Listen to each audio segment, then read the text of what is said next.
आप सभी साथियों को मेरा नमस्कार। साथियों, आज के कुछ महत्वपूर्ण खबरों को यहाँ पर देख लेते हैं। पहली खबर है कि एनपीएस से पर नाराजगी दूर करने की कवायद सरकार द्वारा शुरू की जा रही है। दूसरा, यहाँ पर योगी जी का बयान है कि पहले वे सम्मानित होते थे जो स्कूल नहीं जाते थे, यानी कल जो शिक्षक दिवस था उस पर जो सम्मान समारोह हुआ था उसमें ये बात माननीय योगी जी द्वारा कही गई है। तीसरा है कि आश्रम पद्धति विद्यालयों में 500 पदों पर भर्ती शुरू होने जा रही है। एडेड कॉलेजों में लिपिकों की भी 16,621 पद भरे जाएंगे। मेडिकल कॉलेजों में 10,000 डॉक्टर और कार्मिकों की भर्ती होने जा रही है। लास्ट में है शिक्षा में तो उन्हें कल विशेष कार्यक्रम के तहत ज्ञापन सौंपे गए हैं। इसमें स्थायीकरण और मानदेय संबंधी मेडिकल लीव से संबंधित कुछ मांगों को यहाँ पर रखा है। तो साथियों, वीडियो को यहाँ पर आप पूरा देखिएगा, पूरी खबरों को यहाँ पर विस्तार से यहाँ पर देखते हैं। एनपीएस पर नाराजगी दूर करने की कवायद, बनी टीम एक बार फिर बड़े आंदोलन की तैयारी में है केंद्रीय एवं राज्य कर्मचारी। साथियों, न्यू पेंशन स्कीम के एक बार फिर बड़ा मुद्दा बनता दिख रहा है। कर्मचारियों से नाराजगी को दूर करने के लिए सरकार की ओर से भी कवायद शुरू कर दी गई है। इसके लिए अफसरों की एक टीम बनाई गई है। इसमें शामिल एनएसडीएल के अफसर शहर शहर में कार्यशाला आयोजित कर एनपीएस की खूबियों को बता रहे हैं। पुरानी पेंशन की मांग को लेकर कर्मचारी लगातार आंदोलित है। इस नाराजगी को दूर करने के लिए सरकार की ओर से संसाधन बढ़ाने के साथ कई अन्य फैसले लिए गए हैं, लेकिन अभी तक नाराजगी यहाँ पर दूर नहीं हो सकी, क्योंकि कई राज्यों के द्वारा अभी हाल ही में झारखंड सरकार द्वारा एनपीएस को ख़त्म करके पुरानी पेंशन योजना को बहाल किया गया। अब इसी क्रम में यहाँ के जो कर्मचारी हैं वो भी इस चीज़ की मांग कर रहे हैं। तो सरकार ने इसकी नाराजगी दूर करने के लिए सरकार की ओर से अब कार्यशाला आयोजित कर एनपीएस के पक्ष में तर्क रखने की कवायद शुरू की गई है। इसी क्रम में एनएसडीएल के विशेष टीम की ओर से विगत 5 दिनों में प्रयागराज, प्रतापगढ़ और मिर्जापुर में कार्यशाला आयोजित यहाँ पर की गई है। बैठक में बताने की कोशिश की गई कि एनपीएस अफसरों और कर्मचारियों के लिए फायदेमंद है। इसी क्रम में अब विभाग संस्थानों में जाकर तथा बैठ के करके कर्मचारी नेताओं उनके बीच दखल करने वाले अफसरों को समझाने रणनीति बनाई गई। हालांकि बैठक में मौजूद अफसर ही एनएसडीएल टीम की तरफ से बहुत संतुष्ट नहीं दिखे। बैठक में शामिल एक अफसर का कहना है कि पेंशन की अनिश्चितता, 5 लाख रुपए से कम राशि होने, पेंशन न देने समेत कई बिंदु हैं, जिस पर पक्ष का पास कोई ठोस जवाब नहीं है। तो यहाँ पर पुरानी पेंशन की बहाली को लेकर कहा गया कि पुरानी पेंशन की बहाली के लिए एक बार फिर से आंदोलन होने जा रहा है। रेलवे के अलग अलग संगठन की ओर से राष्ट्रव्यापी आंदोलन की घोषणा की गई है। शिक्षकों ने आंदोलन की रणनीति बनाई है। तो उत्तर प्रदेश राज्य कर्मचारी परिषद समेत अन्य संगठन भी पुरानी पेंशन से कम पर समझौता करने के लिए तैयार नहीं है। परिषद के प्रदेश महासचिव राजेंद्र त्रिपाठी का कहना है कि 2.25 लाख रुपए वेतन पाने वाले मेडिकल कॉलेज प्राचार्य की पेंशन 14,000 रुपये से भी कम बनती है। इस विसंगति को दूर करने के लिए सरकार के पास क्या तर्क है? अध्यक्ष हरिकिशोर तिवारी का भी कहना है पेंशन फंड में आई पूरी राशि सरकार चाहे जैसे खर्च करे, कर्मचारी उससे कोई मतलब नहीं है होगा, बस आखिरी वेतन का 50% राशि पेंशन के रूप में मिलनी चाहिए। इसके अलावा पुरानी पेंशन के अन्य लाभ भी मिलने चाहिए। तो ये पुरानी पेंशन काफ़ी मुद्दा है जो कि उत्तर प्रदेश विधानसभा से पहले बड़ा मुद्दा बना था। इससे बने दबाव के बाद राजस्थान सरकार जो पुरानी पेंशन की बहाली घोषणा की जा चुकी है। कई राज्यों से भी इसकी तैयारी है। ऐसे में दबाव बढ़ाने के लिए कर्मचारियों ने 2024 में प्रस्तावित लोकसभा चुनाव से पहले इस मुद्दे को बनाने की तैयारी की है। तो जो पुरानी पेंशन बहाली की मांग है उसको जरूर पूरी करनी चाहिए। तो साथियों, देखते हैं अगली खबर को। पहले वे सम्मानित होते थे जो स्कूल नहीं जाते थे, ये कहना है माननीय योगी जी का। मुख्यमंत्री योगी आदित्यनाथ जी ने कहा है कि सोमवार को शिक्षकों को सम्मानित करते हुए वर्ष 2016 में बेसिक में 1.34 करोड़ बच्चे पढ़ रहे थे, जबकि अब यह संख्या बढ़कर 1.91 करोड़ हो गई है। उन्होंने कहा है बेसिक शिक्षा में 1,26,000 पदों पर भर्तियां हुई हैं, माध्यमिक की यही भर्ती 40,000 हुई है। मुख्यमंत्री जी ने कहा है कि पिछली सरकारों को कामकाज पर तंज कसते हुए कहा कि वर्ष 2017 से पहले वे शिक्षक अक्सर पुरस्कार प्राप्त करते थे जो स्कूल ही नहीं जाते थे। एक बार पुरस्कार वितरण इसलिए ही स्थगित कर दिया गया था कि वास्तविक शिक्षक इससे अपमानित महसूस करता है।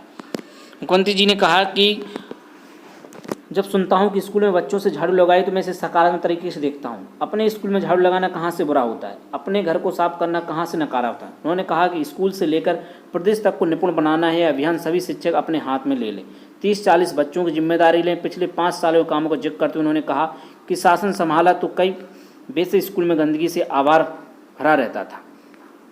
यहाँ पर 10 शिक्षकों को इस मौके पर सम्मान किया गया है। शिक्षकों ने भी कहा है कि सीएम को पत्र केवल सम्मान चाहिए। शिक्षकों ने मुख्यमंत्री जी आदित्यनाथ को पत्र लिखकर कहा कि शिक्षकों को पुरस्कार नहीं सम्मान चाहिए। शिक्षकों को अर्जित अवकाश नहीं मिलता, लिहाजा यदि उसे अपना विवाह करना है तो मेडिकल अवकाश लेकर ही कर सकता है।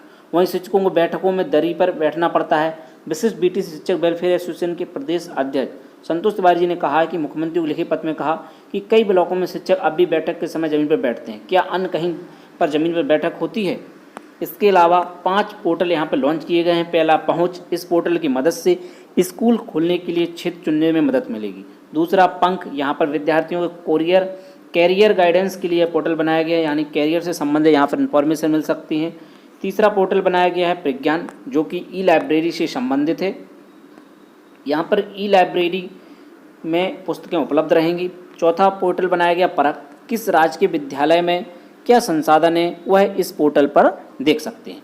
पाँचवा एक बनाया गया है पहचान, जो कि यूपी बोर्ड द्वारा 20,941 100 वित्त पोषित मान्यता प्राप्त, 4,512 सहायता प्राप्त और 2,357 राज्य के विद्यालयों की जानकारी के लिए हर स्कूल का यहाँ पर एक वेब पेज बनाया जाएगा। तो अगली खबर को यहाँ पर देखते हैं।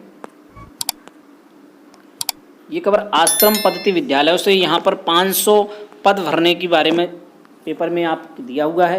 यहाँ पर बताया गया है कि समाज कल्याण विभाग द्वारा संचालित आश्रम पद्धति विद्यालयों में खाली 500 शिक्षकों के पदों की भर्ती प्रक्रिया से जल्द भरा जाएगा। इसके साथ इन विद्यालयों में प्रधानाचार्य के रिक्त पद पदोन्नति भरे जाएंगे और इन पूर्णकालिक प्रधानाचार्यों को वित्तीय अधिकार भी दिए जाएंगे।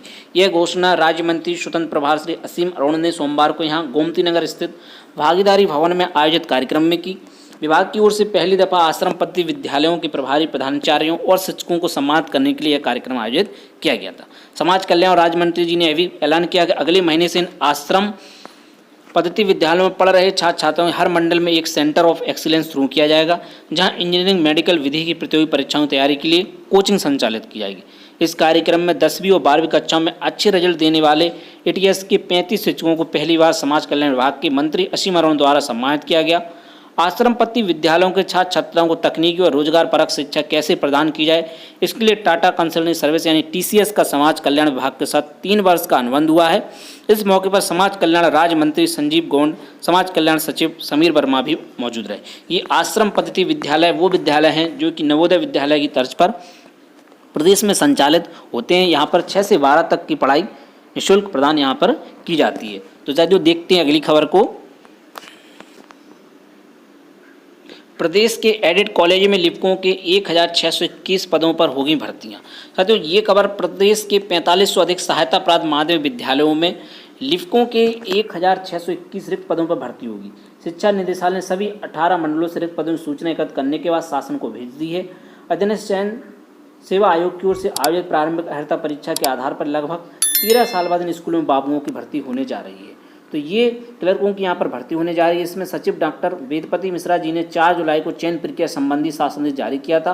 प्रबंध तंत्र को 19 सितंबर तक विज्ञापन जारी कर आवेदन लेना है और आवेदक अभ्यर्थियों को मेरिट सूची पीईटी के आधार पर तैयार करनी है। एक पद के सापेक्ष 10 अभ्यर्थियों को आमंत्रित करते हुए कंप्यूटर टाइपिंग टेस्ट और साक्षात्कार के आधार पर चयनित अभ्यर्थी सूची 28 नवंबर तक डीआई को भेजी जाएगी। तो यहाँ पर बाबुओं की भर्ती में अब प्रबंधक नहीं ले रहे रुचि।